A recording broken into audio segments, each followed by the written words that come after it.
আসসালামু আলাইকুম বন্ধুরা, দেখেন আইফোন 12 প্রো ম্যাক্স। এটার আমি এখন ডিসপ্লেটা চেঞ্জ করব। দেখতে থাকুন কি ডিসপ্লে লাগাই, কিভাবে লাগাই। আপনি যদি 12 প্রো ম্যাক্স ইউজ করে থাকেন তাহলে ভিডিওটি অবশ্যই দেখবেন।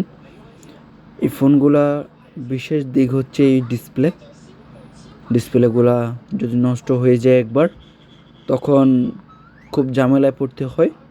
অরিজিনাল পাওয়া যায় না তেমন একটা।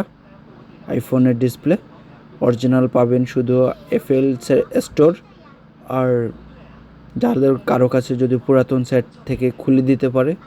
এছাড়া আদারওয়াইজ মার্কেটে অরিজিনাল পাবেন না। এই ডিসপ্লেগুলো মার্কেটে পাওয়া যায় কয়েকটা ব্র্যান্ডের, তার মধ্যে জিএক্স ওইটা সর্বোচ্চ ভালো। এই ডিসপ্লেগুলা জিএক্স ডিসপ্লে আপনার সেম অরিজিনালের মতো, কিছুটা ডিফারেন্স। এছাড়া সব কিছুই সাপোর্ট করে, টুটং সাপোর্ট করে জিএক্সের। আপনারা ওই ডিসপ্লেগুলো লাগাতে পারেন। আদারওয়াইজ অন্যান্য যে ব্র্যান্ড আছে, কয়েকটা ব্র্যান্ড আছে, ড্যান আছে, আরও কয়েকটা আছে মার্কেটের লোকাল, ওগুলো চাইতে জিএক্স ভালো। তো আমরা জিএক্সে লাগাই বেশিরভাগ টাইম, আর না হয় সেট খোলা অরিজিনাল, এগুলো পাওয়া যায় এই দেশে, এগুলো অভাব হয় না। তো এই যে দেখেন, এটা অরিজিনালই ছিল এর আগে। তো কী পরিমাণ যে ভাঙছে, ভাঙার পর নিয়ে আসছে কাস্টমার। এখন আমি এটার ডিসপ্লেটা চেঞ্জ করে দেবো। এই যে দেখেন, খুলে নিচ্ছি। হিয়ার স্পিকার বক্সটা, সেন্সর কেবল আর ফেস আইডি। খুব কেয়ারলি খুলে নেবেন, যদি ছিঁড়ে যায়, নষ্ট হয়ে যায়, তখন ঝামেলা পড়তে হয়। যে আমি এখন জিএক্স অরিজিনাল এই ডিসপ্লেটা লাগাবো। এই ডিসপ্লেগুলো অনেক ভালো, মার্কেটে সর্বোচ্চ কোয়ালিটির জিএক্স, এর উপরে আর কোয়ালিটি হয় না মার্কেটে অরিজিনালের বিষয়। আর যদি সেট খোলা লাগান তাহলে তো 100% অরিজিনাল, কোনো ধরনের সমস্যা বা ঝামেলা পড়তে হয় না। আর বর্তমানে বিশেষ করে অরিজিনাল মার্কেটে পুরাতন লাগাইতে গেলেও টেনশন, কারণ কেউ রেবন চেঞ্জ করা ডিসপ্লে রাখে, কেউ গ্লাস চেঞ্জ করা ডিসপ্লে রাখে। ওই ডিসপ্লেগুলো ভালো না। আপনি কীভাবে বুঝবেন এটা গ্লাস চেঞ্জ করা বা এটা রেবন চেঞ্জ করা?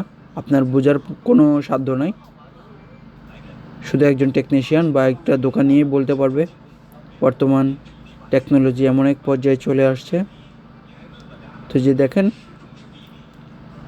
সেট খোলা লাগাইলে মার্কেটেরগুলো হয় কি কালারটা ভালো থাকে, কিন্তু কনফিউজড যে মার্কেটে যে ডিসপ্লেগুলো গ্লাস চেঞ্জ বা রেবন চেঞ্জ, ওইগুলো আপনার টাচ অ্যাকুরেট কাজ করবে না, ঝামেলা থাকে। বা উপরের গ্লাস যেটা আছে ওইগুলা অতটা ভালো হয় না, ঝামেলা থাকে। এই তো একবারে রিমুভ যে ডিসপ্লে ওইটা হলে লাগাবেন, না হলে আদারওয়াইজ গ্লাস চেঞ্জ, রেবন চেঞ্জ ওই ডিসপ্লেগুলো না লাগানোই বেটার। এই যে দেখেন, আমি স্পিকার লাগিয়ে নিয়েছি, লাগিয়ে এবার আমি কভারগুলো লাগিয়ে নেব সুন্দর করে। খুব ইজি আইফোনের ডিসপ্লে চেঞ্জ করা, যারা চেঞ্জ করেন তারা অবশ্যই জানেন। যে একে একে আমি সবগুলা স্ক্রু লাগিয়ে নেব। এই ডিসপ্লেগুলোর বিশেষ কারণ হচ্ছে এগুলো টাচ অ্যাকুরেট কাজ করে, কালারটা দেখতে খুব ভালো, অরিজিনালের মতো খুব সুন্দর কাজ করে। কোনো ধরনের ঝামেলা তেমন একটা কমপ্লেন নাই বললেই চলে এই ডিসপ্লেগুলোর, খুব সুন্দর। এই যে দেখেন, হয়ে গেল আমার ডিসপ্লে চেঞ্জ করা। আমি ইমার্জেন্সি চেক করে দেখবো সব কিছু ঠিক আছে, দেন এটা আমি ফিটিং করব। এতক্ষণ আমার কথা শোনার জন্য অসংখ্য ধন্যবাদ। শেষ পর্যন্ত দেখার জন্য সাপোর্ট করবেন, নেক্সট ভিডিও দেখার জন্য অপেক্ষা করবেন। খুব সুন্দরভাবে লাগিয়ে নিয়েছি। হয়ে গেল আমার 12 প্রো ম্যাক্সের ডিসপ্লে চেঞ্জ করা। এবার আমি স্ক্রু দুটো লাগিয়ে নেব বাহিরের।